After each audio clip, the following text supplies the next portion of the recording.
Emmaus की राह टूटे हुए दिलों की पहचान है। लूकस के सुसमाचार में वर्णित एमाउस की यात्रा बाइबल की सबसे भावुक घटनाओं में से एक है।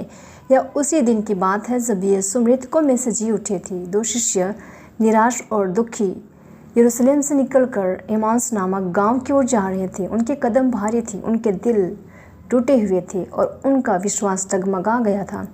वे सोचते थे कि यीशु इस्राएल को छुड़ाने वाले हैं, लेकिन क्रूस पर उनकी मृत्यु ने उनकी सारी आशाओं को चकनाचूर कर दिया। वे दुख और उलझन में डूबे हुए थे। इसी टूटन में यीशु स्वयं उनके पास आते हैं।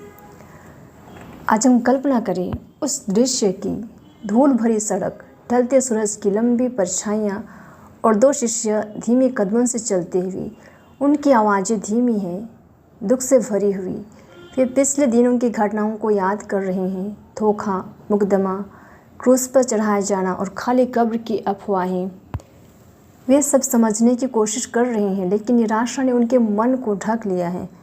तभी यीशु उनके साथ जुड़ते हैं, न किसी चमक दमक के साथ, न किसी चमत्कार के साथ, बल्कि एक साधारण यात्री की तरह। वे उनसे पूछते हैं कि वे किस बारे में बातें कर रहे हैं। शिष्य अपना दुख, अपनी उलझन, अपनी टूटी हुई आशाएं उनके सामने रख देते हैं, यह जाने बिना कि वही यीशु उनके साथ हैं। यह घटना अत्यंत भावुक है, क्योंकि यह यीशु की कोमलता को दिखाती है। वे उन्हें उनके विश्वास की कमी के लिए डांटते नहीं। वे तुरंत अपनी पहचान प्रकट नहीं करते, बल्कि वे सुनते हैं। वे उन्हें बोलने देते हैं, उनके दुख को बाहर आने देते हैं, उनकी उलझन को स्वीकार करते हैं। इस तरह वे उनके दर्द को सम्मान देते हैं। वे वहाँ नहीं मिलते जहाँ हैं, उनके टूटे हुए दिलों में। यही वह यीशु है जो हमारे अंधकार में समय में हमारे साथ चलता है, जो हमारी कराह सुनता है, जो हमें हमारे दर्द से जल्दी बाहर नहीं निकालता, बल्कि हमारे साथ चलता है। फिर धीरे धीरे वे उन्हें शास्त्र समझाने लगते हैं। वे बताते हैं कि मसीह को दुख उठाना ही था और फिर महिमा में प्रवेश करना था। वे उन्हें दिखाते हैं कि सारी पवित्र शास्त्र की कहानी उन्हीं की ओर इशारा करती है।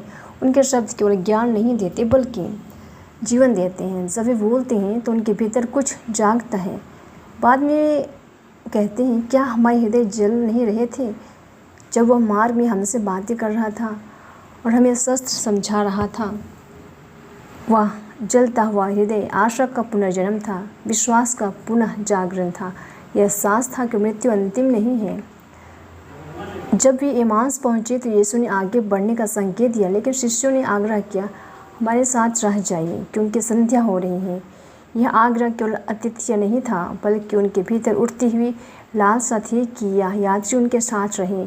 वे उसे अपने घर ले गए और जब वे भोजन के समय यीशु ने रोटी ली, धन्यवाद दिया और प्रार्थना की, तभी उनकी आंखें खुल गईं। उन्होंने उसे पहचान लिया। उसी क्षण उनकी आंखों से ओझल हो गया, लेकिन अब उनका दिल टूटा हुआ नहीं था। वे पहचान लिए थे और आनंद, विश्वास से भर गए। वे तुरंत यरूशलेम लौटे और दूसरों को बताने के लिए कि प्रभु सचमुच जी उठा है।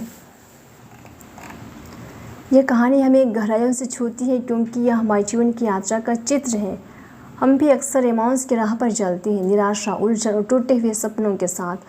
हम भी कभी कभी सोचते हैं कि हमारी आशाएं ख़त्म हो गई, लेकिन यीशु हमारे साथ चलते हैं। वह हमारे दुख को सुनते हैं, हमारे साथ रहते हैं और धीरे धीरे हमें शास्त्रों और अपने वचन से आशा देते हैं। और जब हम उससे पहचानते हैं, कभी रोटी तोड़ने में, कभी प्रार्थना में, कभी किसी भाई बहन के प्रेम में, तो हमारे दिल भी जलते हैं। हम समझते हैं कि वो सचमुच जीवित हैं और हमारे साथ हैं। एमाउस की राह हमें सिखाती है कि यीशु हमारे जीवन के हर सफ़र में साथी हैं। जब हम टूटे हुए होते हैं, वो हमारे साथ चलता है। जब हम उलझन में होते हैं, वह हमें समझाती हैं। जब हम अकेले होते हैं तो हमारे साथ भोजन करता है, और जब हम उसे पहचानते हैं तो हमारी निराशा आनंद में बदल जाती है। इसलिए आज विश्वास करें कि हम अकेले नहीं हैं, लेकिन यीशु सदा हमारे साथ हैं, जो हमारे साथ चलते हैं।